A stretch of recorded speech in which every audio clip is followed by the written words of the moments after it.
Hello everyone, आज हम पहली इकाई के अंतर्गत पाठ 4 इसका शीर्षक है क्या करेगा तू बता। इस कविता को पढ़ेंगे।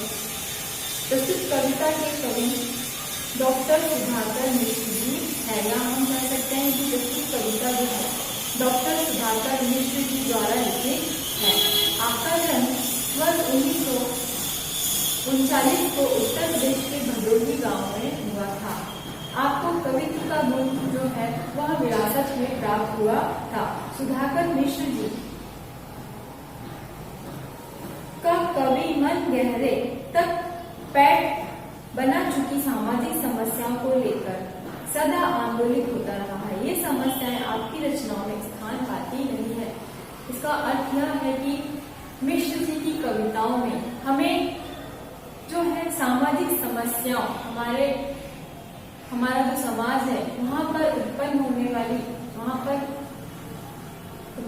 वाली सामाजिक समस्याएं उनकी कविताओं में हमें अक्सर करके दिखाई देती है। यानी कि जब वे कविता लिखते हैं तो उन सामाजिक समस्याओं को भी अपनी कविताओं में उकेरते हैं। ये समस्याएं आपकी रचनाओं में जो है हमेशा से ही स्थान पाती रही हैं। आपकी प्रमुख कृतियां जैसे शांति का सूरज, हिमाद्री गर्जन, किरणिका, काव्यति आदि आपकी प्रमुख कृतियां रही हैं। इस कविता को आपने जो है इस कविता की विधा कविता ही है, यानी कि इस पाठ को आपने कविता के रूप में प्रस्तुत किया है। इसमें हम कहेंगे कि इस पाठ की विधा कविता है। और प्रस्तुत कविता में सुधाकर मिश्र जी ने खोखले जीवन जीने, भाग्य पर निर्भर रहने वाले और छीन कर सुख प्राप्त करने से लोगों को क्या किया है, सचेत किया है और हमें अच्छा इंसान बनने, शांति फैलाने, प्यार बांटने आदि के लिए प्रेरित किया है। आपका मानना है कि कमजोर का सहारा बनो, प्रेम से सबका हृदय जीतो और अपने जीवन में एक सार्थकता पाओ। यानी कि वह यह कहना चाहते हैं कि हमें जो है दिखावा और छल कपट से भरा हुआ जीवन नहीं जीना चाहिए।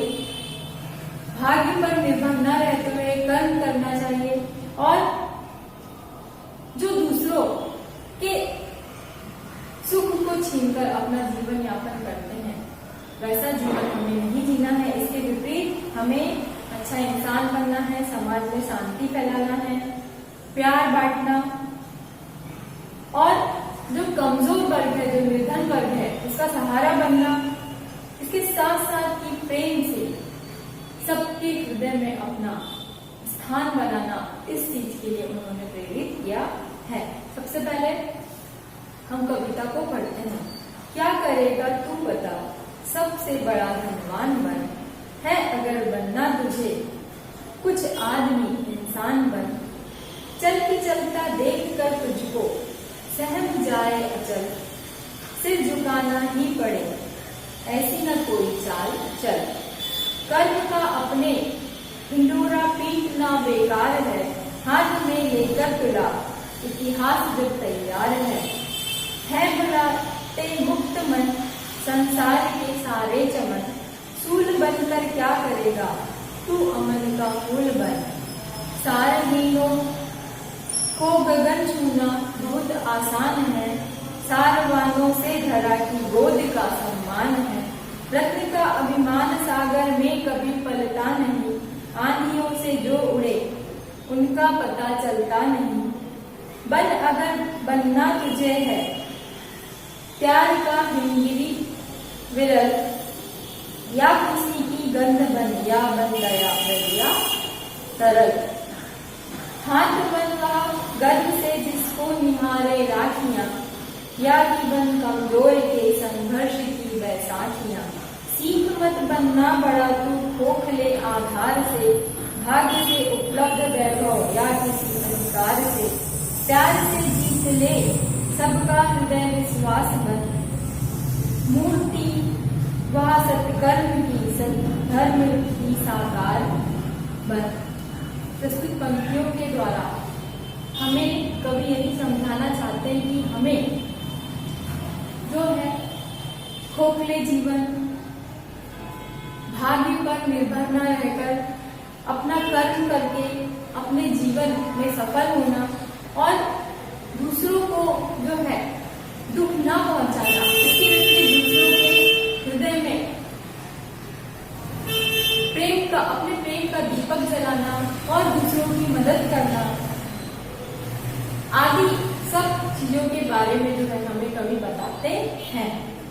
पहले हम प्रथम 4 पंक्तियों का अर्थ देखते हैं। क्या करेगा तू बता, सबसे बड़ा धनवान बन, है अगर बनना तुझे कुछ आदमी इंसान बन। चल की चलता देख कर तुझको सहम जाए अचल, सिर झुकाना ही पड़े ऐसी न कोई चाल चल। अब इन पंक्तियों में सुधाकर मिश्र जी हमें बताना चाहते हैं कि क्या करेगा तू बता, सबसे बड़ा धनवान बन। यहाँ पर लेखक या कवि का यही मानना है कि मानव जो है, हर मनुष्य की इच्छा होती है कि वह धनवान बनना चाहते हैं, लेकिन तू सबसे बड़ा धनवान बनकर क्या करेगा? इतना सुख संपत्ति धन पाकर क्या तेरा जीवन सफल हो पाएगा या हो जाएगा? अगर तुझे बनना ही है, इस दुनिया में कुछ बनना है, तो इंसान बन, अच्छा इंसान बन, नेक दिल इंसान बन, जो दूसरों के दर्द को समझ सके, दूसरों की मदद कर सके, इस प्रकार से तू बन। चल की चलता देख कर तुझको सहम जाए अचल, सिर झुकाना ही पड़े ऐसी न कोई चाल चल। अब यहाँ पर कवि यही कहते हैं कि तू सबसे बड़ा धनवान बनकर क्या करेगा? अगर तुझे बनना ही है तो तू एक अच्छा इंसान बन, जो दूसरों के काम आ सके। और कवि लोगों को यही बताना चाहते हैं कि ऐसी चाल चले ताकि जो स्थिर रहने वाला अचल, अचल का अर्थ क्या है? पर्वत, वह भी डर जाए आपके कर्मों को देखकर, आपके कामों को देखकर, वह पर्वत भी आपसे डरने लगे। और आगे कहते हैं कवि की सिर झुकाना ही पड़े ऐसी न कोई चाल चल। कवि यहाँ पर यही बताना चाहते हैं कि इंसान कभी भी कोई भी ऐसा कर्म ना करे, कभी भी कोई भी ऐसा काम ना करे जिससे कि उसे दूसरों के सामने शर्मिंदा होना पड़े या अपना मन दुखी करना पड़े अपने कर्मों की वजह से। इसीलिए तू एक अच्छा इंसान बन, सिर्फ धनवान बनने से तेरा जीवन सफल नहीं होगा। तुझे अच्छा इंसान बनना है और लोगों के हृदय में एक अपनी अच्छी जगह बनानी है और इस प्रकार के तुझे कर्म करने हैं कि जो पर्वत है, जो अचल है, वह भी तेरे कामों को देखकर तुझसे डर जाए। और तुझे ऐसा कोई काम नहीं करना है कि या ऐसी कोई चाल नहीं चलना है कि तुझे शर्मिंदा होना पड़े। आगे की पंक्ति में देखते हैं, कर्म का अपने ढिंढोरा पीटना बेकार है, हाथ में लेकर खुदा इतिहास जब तैयार है। प्रस्तुत पंक्तियों में कवि ये कहना चाहते हैं कि लोगों का यह स्वभाव होता है कि वह कोई भी काम करे या ना करे। कोई कोई लोगों का ऐसा स्वभाव होता है कि वह अपनी गाथा का बखान खुद ही, यानी कि अपनी पढ़ाई खुद ही करते हैं, भले ही वह कोई काम मैंने ऐसा किया, मैंने वैसा किया, इस प्रकार के कुछ लोग होते हैं। तो कवि यही कहना चाहते हैं कि कर्म का अपने ढिंढोरा पीटना बेकार है, यानी अपनी बड़ाई अपने मुख से स्वयं आप ना करें। हाथ में लेकर तुला इतिहास जब तैयार है। कवि यही कहते हैं कि जब कोई घटना होती है वर्तमान काल में, कुछ समय पश्चात क्या होता है कि वह भूतकाल में चली जाती है, यानी कि इतिहास बन जाती है। कि जब इतिहास हाथ में तराजू लेकर खुद ही आपके द्वारा किए गए कामों का बखान करता है, तो आप अपने स्वयं के मुख से अपनी बड़ाई क्यों करते हो? आप जो है अपने कामों की जो है स्वयं प्रशंसा ना करें। आगे कवि लिखते हैं, है बुलाते मुक्त मन संसार के सारे चमन, सूल बनकर क्या करेगा तू अमन का फूल बन। यहाँ पर कवि कहते हैं कि हमें अपने कर्म का प्रचार करने की जरूरत नहीं है। क्यों? पहले हमने पढ़ा पहले की पंक्ति में कि जब इतिहास स्वयं ही तुला यानी कि तराजू को लेकर आपके किए गए अच्छे कर्मों का वजन कर रही है, उन्हें तौल रही है, तो आपको अपने मुख से अपनी बड़ाई करने की जरूरत नहीं है। यदि आपका व्यवहार अच्छा है, आपका स्वभाव अच्छा है, आप नेक दिल है, तो बुलाते हैं मुक्त मन संसार के सारे चमन। यदि आपका व्यवहार अच्छा है, आपका स्वभाव अच्छा है, तो यहाँ पर चमन का अर्थ क्या है? बगीचा या हमारा देश की।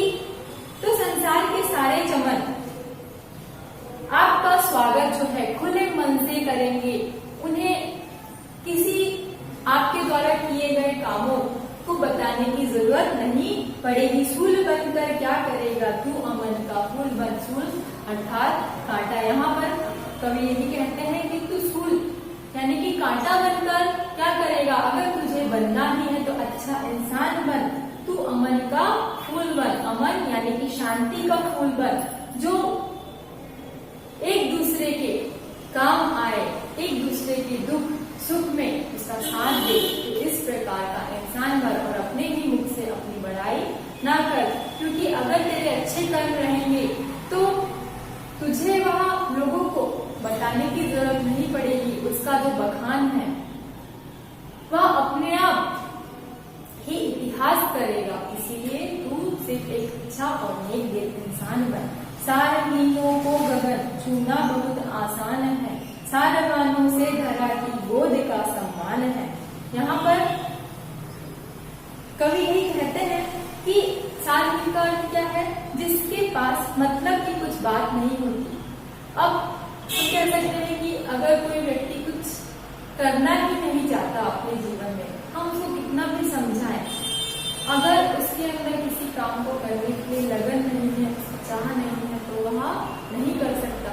हमें कुछ भी प्राप्त करने के लिए उसके पहले सबसे पहले क्या करना पड़ता है? कर्म करना पड़ता है। उसके लिए मेहनत करनी पड़ती है और उसके किसी काम को करने के लिए सबसे पहले हमारे मन में उस काम के प्रति उसको प्राप्त करने के लिए लगन होनी चाहिए, चाह होनी चाहिए।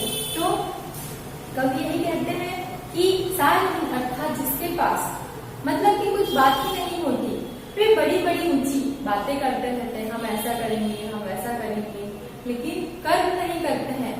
तो आप सभी जानते हैं कि जब तक हम किसी चीज के प्रति, किसी हमें जो भी चाहिए उसके प्रति जब हम अपने मन से और अपने तन से जब तक कार्य नहीं करेंगे तो वहाँ हमें आसानी से प्राप्त नहीं हो सकती। सबसे पहले हमको किसी काम को करने के अपने मन में एक लगन होनी चाहिए, दृढ़ इच्छा शक्ति होनी चाहिए, फिर उस काम में सफल होने के लिए आत्मविश्वास होना चाहिए, तभी हम उस काम में जो है सफलता प्राप्त कर सकते हैं। अगर हम पहले से ही किसी काम को करने के लिए डर जाएंगे तो हम उसमें सफल हो पाएंगे क्या? नहीं। तो कभी यही कहते हैं कुछ कुछ व्यक्ति जो होते हैं अपनी बड़ाई अपने मुंह से करते हैं और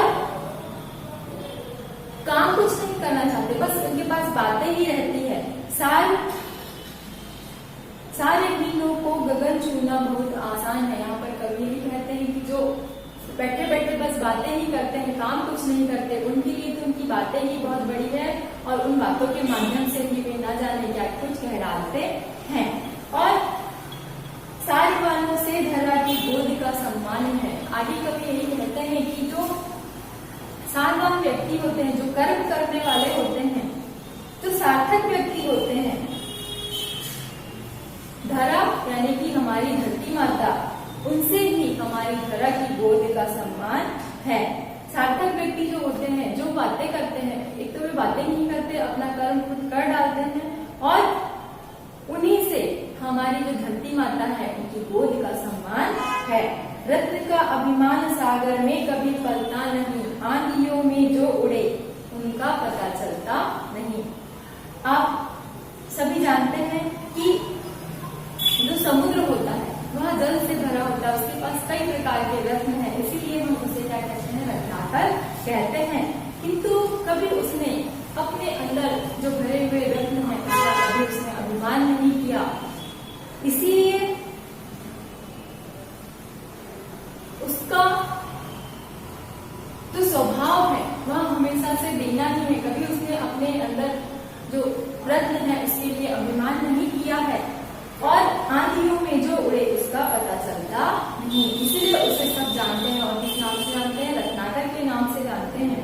और जो हल्के होते हैं, जो हल्के व्यक्ति होते हैं, जो उनके पास सिर्फ अपनी ही बातें रहती है, अपनी बड़ाई करने के लिए कर्म कुछ करते नहीं। आंधियों में जानते हैं कि उनका कहीं अता पता ही नहीं रहता, उनके बारे में हम कुछ जान ही नहीं पाते हैं। इसीलिए कवि जो है हमें एक ऐसा व्यक्ति बनने को कहते हैं, ऐसा सारवान व्यक्ति बनो जिससे कि हमारी धरती माता का सम्मान बढ़े और तुम भी एक अच्छे इंसान बनो। आगे की पंक्तियों में कवि लिखते हैं कि बन अगर बनना तुझे है प्यार का हिंदी विरल, या किसी की गंध बन या बन गया दरिया तरल। यहाँ पर कवि यह कहना चाहते हैं कि अगर इंसान या आदमी कुछ बनना चाहता है तो उसे प्यार का हिमालय बनना चाहिए, यानी कि उसके अंदर इतना प्रेम दूसरों के प्रति होना चाहिए और इतनी दया होनी चाहिए कि जिस प्रकार हिमालय पर्वत इतना विशाल होता है उस प्रकार इसका मन होना चाहिए। और इस प्रकार की खुशी की गंध पर, गंध यानी कि सुगंध पर, कि चारों और चारों दिशाओं में बनकर जो है वह खुशबू फैलाए, या फिर बन दया दरिया तरल, कि तुम उस नदी के समान बन जाओ जिसने हमें सिर्फ देना सीखा है। वह हमेशा सतत निरंतर हमें देती है और अपने मधुर जल से हमें सिंचित करती है और हमें आगे बढ़ने की प्रेरणा देती है। इसलिए कवि डॉक्टर सुधाकर मिश्र जी हमसे यही आग्रह करते हैं कि उस हिमालय के समान बनो और अपने प्रेम खुशबू जो है चारों तरफ चारों दिशाओं में वातावरण में फैलाओ, या उस नदी के समान बनो जिसने हमें सिर्फ देना ही सीखा है। हाथ बन वह गर्व से जिसको निहारे राखिया, या जीवन कमजोर के संघर्ष की बैसाखियां। कवि यही कहना चाहते हैं कि आदमी के हाथ या इंसान के हाथ ऐसे हो कि बहनें जो है अपनी राखियां बांधने के लिए उस पर ललायित हो, वह उस इंसान के हाथ पर या उसकी कलाई पर राखी बांधने के लिए ललायित हो। इस प्रकार का इंसान तुम्हें बनना है ताकि बहनें भी उस अपने भाई पर गर्व करे। और आगे कवि लिखते हैं कि या कि बन कमजोर के संघर्ष की बैसाखियां, कि तुम इस प्रकार के इंसान बनो कि जो कमजोर व्यक्ति है उसको बैसाखी के द्वारा, जो अपंग व्यक्ति होता है उसे सहारा प्राप्त होता है, तो तुम्हें उस बैसाखी के समान बनकर जो निर्धन, जो निर्बल, जो नियोग व्यक्ति है उसको योग बनाना है, उसका सहारा बनना है और उसको अपने साथ में लेकर चलना है। सीख मत बनना बड़ा तू खोख दे आधार से, भाग्य से उपलब्ध वैभव या किसी अधिकार से। यहाँ पर कवि यही कहना चाहते हैं कि व्यक्ति को जो दिखावे के या खोखले आधार पर बड़ा बनना नहीं चाहिए, बल्कि उसे अपने मन से, अपने कर्म से बड़ा बनना चाहिए। चाहे उसे कितनी भी मुश्किलों और रुकावटों का सामना क्यों न करना पड़े, लेकिन उसे दिखावा और छल कपट वाला व्यवहार नहीं अपनाना चाहिए। भाग्य से उपलब्ध वैभव या किसी के अधिकार से, यहाँ पर कवि यही कहते हैं कि तुम्हें अपनी योग्यताओं के आधार पर ही सफलता अर्जित करनी है, न कि किसी का सहारा लेकर तुम्हें आगे बढ़ना है, न कि किसी की अर्जित संपत्ति पर तुम्हें अधिकार करना है, और न ही तुम्हें अपने आने वाले समय में अपने भाग्य पर आश्रित रहना है। तुम्हें अपनी खुद की योग्यताओं के दम पर ही अपने जीवन में अच्छा इंसान बनना है और आगे बढ़ना है। प्यार से जीत ले, प्यार से जो जीत ले सबका हृदय विश्वास मन, मूर्ति वह सत्कर्म की सद्धर्म की साकार बन। यहाँ पर कवि डॉक्टर सुधाकर मिश्र जी यही कहना चाहते हैं कि मनुष्य को ऐसा इंसान बनना चाहिए जो सभी का हृदय जो है विश्वास और प्यार से जीत ले और लोगों के हृदय में विश्वास तथा उनके मन में अपनी एक अलग ही जगह बना पाए और विश्वास और मन अपने प्यार से जीतने वाले की तरह ही हमें जो है सत्कर्म और सद्धर्म की साकार मूर्ति बननी चाहिए, ना कि हमें छल कपट और दिखावा की मूर्ति बनना है। तो अभी हमें कभी यही कहना चाहते हैं कि इंसान बनकर हमें कोई भी ऐसा काम नहीं करना है जिससे कि हमें शर्मिंदा होना पड़े। हमें अपने कर्म का स्वयं भी प्रचार नहीं करना है और ना ही हमें